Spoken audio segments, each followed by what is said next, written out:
चर्चा करना और समाधान ढूंढना तो दूर रहा। तो ये जो जनसांख्यिकी विमर्श पर हमारा संकोच है, ये अगर खत्म ना करेंगे तो इसका समाधान नहीं हो सकता। और हमें इस पर सोचना चाहिए कि हमने अपने महान गुरुओं, शास्त्रों की शिक्षा को उपेक्षित करके पाया क्या है। गांधी जी ने जो पॉलिसी हमें दी, बुरा मत देखो, बुरा मत कहो, बुरा मत सुनो, और इसको उन्होंने स्टेट पॉलिटिकल पॉलिसी में बदल दिया, और जिसके कारण जो अत्याचारी और शिकारी थे उनको और खुली छूट मिल गई कि वो जितना चाहे शिकार करें, उसको उसे देखा नहीं जाएगा। वो जितना चाहे अत्याचार करें, उस पर स्टेट या पार्टी कुछ नहीं बोलेगी। तो इसने हमें क्या दिया है अभी तक?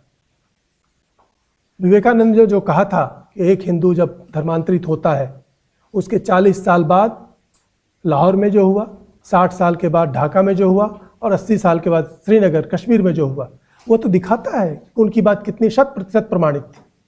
इसके बावजूद हम उसकी चर्चा नहीं करते हैं। इस आंख छिपाने वाली प्रवृत्ति को हमें खत्म करना होगा। और वैश्विक अनुभव भी यह कहता है कि ये जो गांधी जी की प्रवृत्ति थी, यह हानिकारक थी।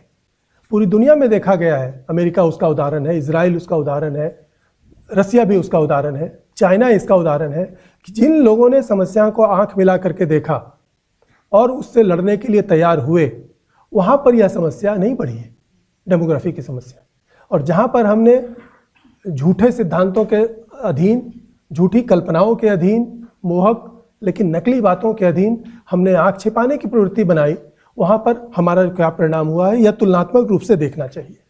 और मुझे लगता है कि एक विवेकानंद की एक और बात मैं आपके सामने उनके शब्दों में पढ़ना चाहता हूँ। मुझे इस बात पर बड़ा भरोसा होता है, इसलिए कि मैं इसका महत्व समझता हूँ कि जो पॉलिटिकल लोग नहीं थे, जो ऋषि ज्ञानी मनीषी थे, उनकी एक एक बात, उससे कोई चीज़ अगर निकलती है तो उस पर ध्यान से विचार करें तो उससे एक मार्ग मिलता है, उससे एक शक्ति मिलती है। इसीलिए मैं उनकी बात को उनके शब्दों में दोहराना चाहता हूँ। विवेकानंद कहते हैं, धरती का भोग वीरों द्वारा ही होता है, अकाट्य सत्य है यह, वीर बनो, सदैव कहो मुझे कोई भय नहीं। भय ही मृत्यु है, भय पाप है, भय नरक है, भय अनुचित है, स्वाभिमानहीनता है, भय गलत जीवन है। सभी नकारात्मक विचार और चिंतन जो इस दुनिया में है, वह भय की ही बुरी भावना से पैदा हुआ है। और मैंने जो अनुभव किया है शिक्षा में और व्यवहार में, कि हमारी पूरी राजनीति को, शिक्षा नीति को, मीडिया नीति को भय संचालित करता है। तो अगर हम यह कर रहे हैं, ठीक धर्म विरुद्ध काम कर रहे हैं, तो धर्म का नष्ट होना तो तय है। फिर यह कॉस्मेटिक उपाय करके हम कैसे इसको दूर कर सकते हैं, या किसी दूसरे पर भरोसा करके हम कैसे दूर कर सकते हैं? हम किसी पार्टी पर भरोसा करते हैं, किसी नेता पर भरोसा करते हैं, अमेरिका पर भरोसा करते हैं, रूस पर भरोसा करते हैं, मानो वो हमारी समस्याएं दूर कर देंगे। यह कभी नहीं होने का है। हमें इस अनुभव को समझना चाहिए कि दुनिया में जो लोग लड़ने के लिए तैयार होते हैं, अपने लिए खड़े होते हैं, उन्हीं को दुनिया में दूसरों से भी समर्थन मिलता है। और आज दुनिया जिधर जा रही है, जनसांख्यिकी जिधर जा रही है, हर क्षेत्र में और प्रतिशत में, इसमें किसी निर्णायक हस्तक्षेप के बिना यह जो विकास का स्लोगन दिया जाता है कि विकास सभी समस्याओं का समाधान है, यह भी एक बड़ा भ्रम है। और मुझे दुख है कि इस बात को इतना फैलाया गया।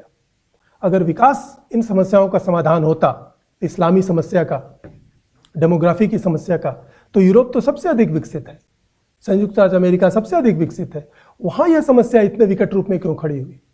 ऐसी स्थिति में अगर हमारे लोग ऐसा समझते हैं कि वह विकास करके, अर्थव्यवस्था को सुधार करके, रोजगार दे करके, अच्छी ट्रेन, सड़क और मॉल खोल करके वह लोगों को संतुलित कर देंगे, शांत कर देंगे, तो यह वही भ्रम है जो गांधी जी ने शुरू किया था। इस भ्रम से हमें मुक्ति नहीं मिलेगी। इसलिए मेरे विचार में उस कार्य को पुनः आरंभ करना चाहिए जिसको स्वामी श्रद्धानंद ने शुरू किया था। इनफैक्ट स्वामी श्रद्धानंद से पहले दयानंद ने भी किया था।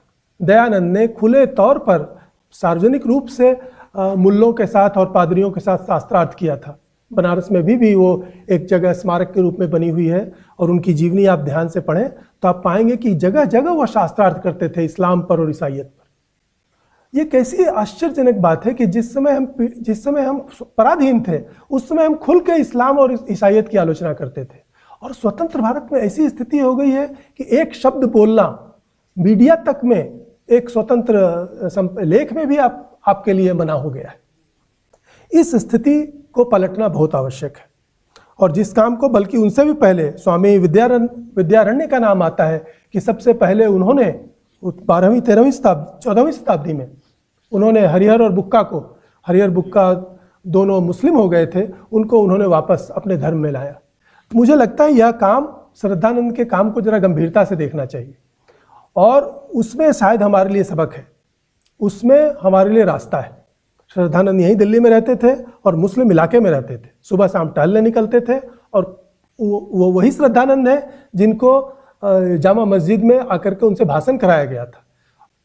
सिर्फ इतना ही नहीं, उन्होंने गायत्री मंत्र और ये हिंदू मंत्र उनसे पढ़वाया था, स्वेच्छा से उनको लोग बुला करके ले गए थे। ठीक है, वह एक दौर था, लेकिन कम से कम हमारे लिए उदाहरण तो है कि एक हिंदू स्वामी ने मुस्लिमों को इतना प्रभावित किया कि वो उनको बुला करके ले गए और उन्होंने उनके बताए गए मंत्रों को पढ़ा और कोई छिपा करके नहीं, वो उसका अर्थ जानते हुए कि इसका मतलब क्या है। तो उस श्रद्धानंद ने जब अपना शुद्धि आंदोलन शुरू किया, मुसलमानों को हिंदू धर्म में वापस लाने का काम या इस्लाम से दूर करने का काम, तो वह काम खुल करके किया था और इसके खिलाफ कोई दंगे नहीं हुए थे।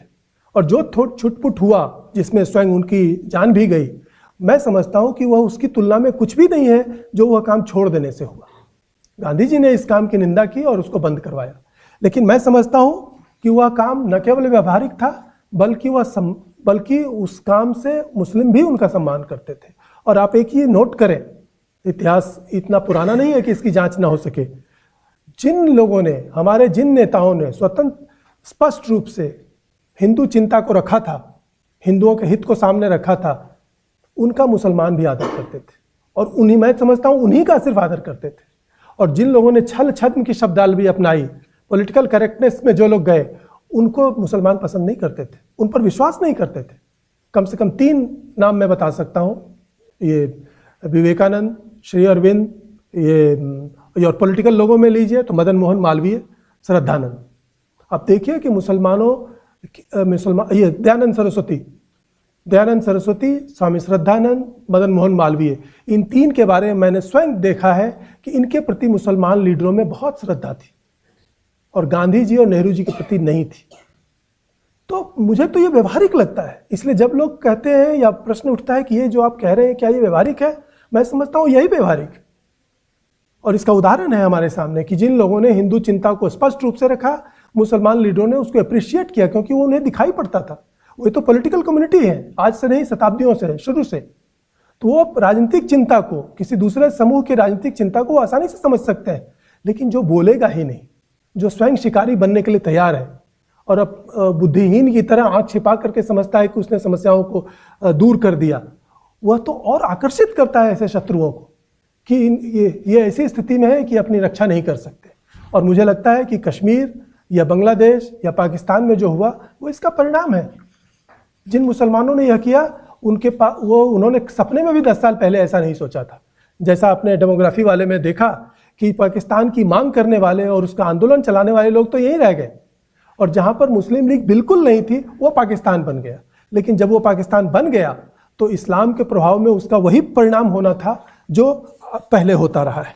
इसलिए यह शास्त्रीय शिक्षा है हमारी कि जो हमें उपनिषदों ने सिखाया, जो हमें रामायण ने सिखाया, जो हमें गीता सिखाती है, जो हमें विवेकानंद सिखा गए हैं, जो श्रद्धानंद ने करके दिखाया, हम उस पर किसी न किसी रूप में लौटने की कोशिश करें और इसमें राजनीतिक दलीय चतुराई ना दिखाएं।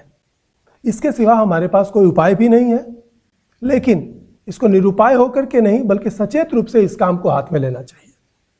और वैसे भी जैसा मैंने कहा आपको कि जो लोग स्वयं धर्मांतरण कराते हैं, जब पोप कहते हैं कन्वर्ट एशिया, तो उन पोप के प्रतिनिधियों को हमें यह कहने में क्या संकोच है कि हम तुम्हें कन्वर्ट नहीं करने देंगे, हमें भी अपनी रक्षा का अधिकार है। यह ठीक है कि संविधान में वो गड़बड़ी हुई, लेकिन हम ये मांग उठा सकते हैं कि अगर आपने कन्वर्जन का राइट दिया है तो धर्म रक्षा का राइट भी आप उसमें जोड़िए। जिसके साथ भी छल, प्रपंच या लोभ से धर्मांतरण कराया जाता है, उसके लिए कड़ा कानून बनाइए। और जब वो